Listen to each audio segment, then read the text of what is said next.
gracias. Buenas noches, Jimena. Muchísimas gracias por la invitación. Muchas gracias a usted por venir para hablar de una de las acciones en favor de un sector de la población que, además del de los niños y el de los adultos mayores, hay otro sector que es muy vulnerable, como es el de nuestros adolescentes. Así que agradezco mucho su presencia para hablar precisamente de estas acciones concretas que están planteando desde UNICEF a favor de este sector, el de los adolescentes. Sí, muchas gracias. Jimena, tal como tú dices, la adolescencia es una etapa de edad con muchísimas vulnerabilidades. Yo diría más bien que tienen muchísimos riesgos en esa etapa. Precisamente esos riesgos están relacionados a que es una edad en la que existe, digamos, cambios drásticos significativos, ¿no? En la adolescencia, como tú bien sabes, es la etapa de la niñez a la pubertad, y también es la etapa de la niñez a la adultez. Es de la dependencia a la independencia. Al mismo tiempo sufren cambios biológicos acelerados. También su cerebro tiene una capacidad, una plasticidad muy particular en esa etapa de edad. Es la etapa en la que existe expansión de capacidades cognitivas, de adquirir habilidades nuevas, aptitudes, etc. Y también del despertar de la sexualidad, de la identidad y de la personalidad. Entonces, es una etapa complejísima en cuanto a cambios, lo que los hace sensibles a ciertos riesgos. Y estos riesgos muchísimo tienen que ver con riesgos que involucra a la familia, el contexto de la escuela y también el contexto con sus pares. Claro. Entonces, creo que existe, precisamente por eso es la importancia de entender a la adolescencia de una manera más profunda, más allá de esta noción que todos tenemos, ¿no? Que la adolescencia es un paquete de problemas, ¿no? Todos nos asustamos. Exactamente. Los profesores dicen, no, soy profesora de los adolescentes, no sabes qué pesar. O nosotros como padres cometemos el error de decir, tengo un adolescente en la casa. O sea, los estigmatizamos, los juzgamos en vez de orientarlos, apoyarlos y comprenderlos también. Sí, esa estigmatización efectivamente a menudo tiene que ver con que son rebeldes, o que son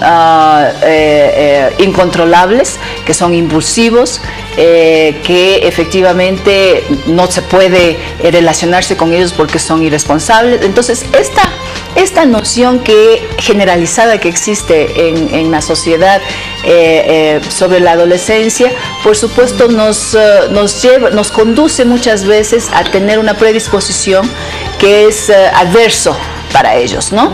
Entonces, lo que estamos tratando de impulsar es precisamente, es decir, que es cierto que los adolescentes tienen muchísimas vulnerabilidades y tienen riesgo y pasan por esas transformaciones que los hace efectivamente impulsivos, un tanto inconscientes.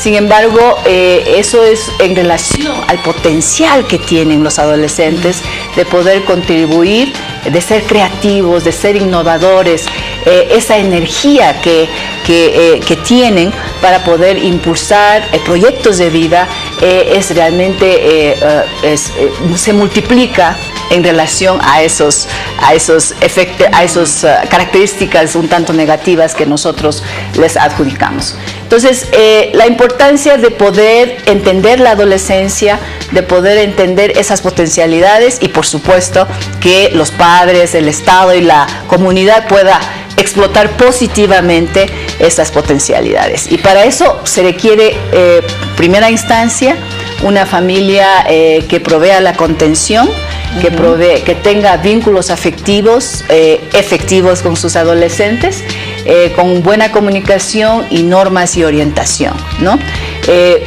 Segundo, que en la escuela existan adultos que no son sus padres, pero que son esa figura de tercera figura, si se quiere decir, que puede ser un ejemplo y que también provea esa contención que requieren. Y tercero, que tenga un ambiente favorable en la que pueda desarrollarse con pares de una manera positiva. También hay que reducir los riesgos relacionados al uso del alcohol, la droga y una cosa muy importante es la exposición a la violencia, ¿no?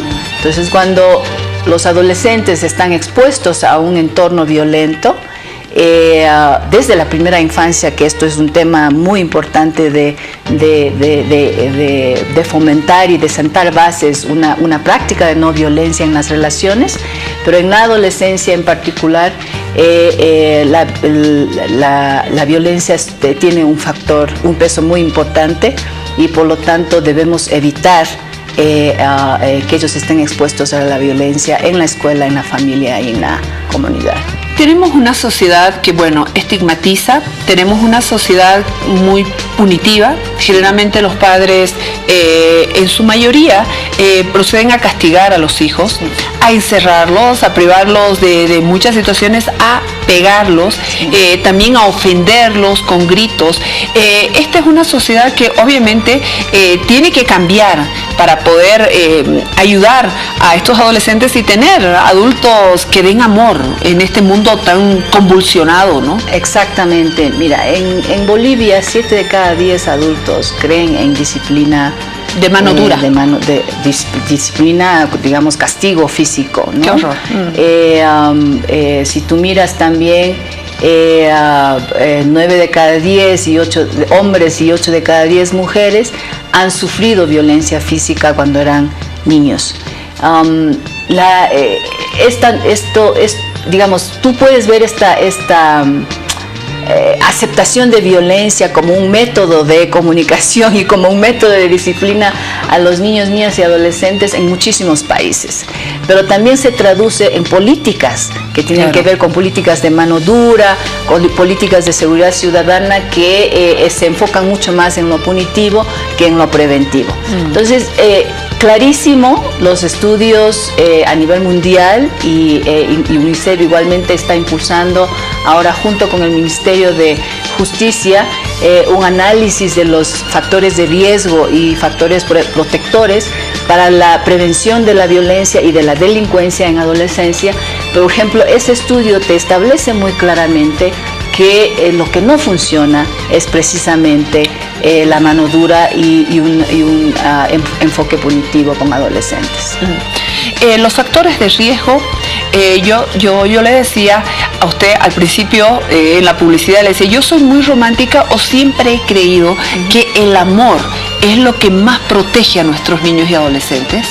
No hay nada romántico en eso, esa es la verdad. El vínculo afectivo es uno de los factores más importantes en el desarrollo de los niños y niñas. Y no es solamente el desarrollo físico o biológico, sino el desarrollo cognitivo y el desarrollo neuronal, ¿sí?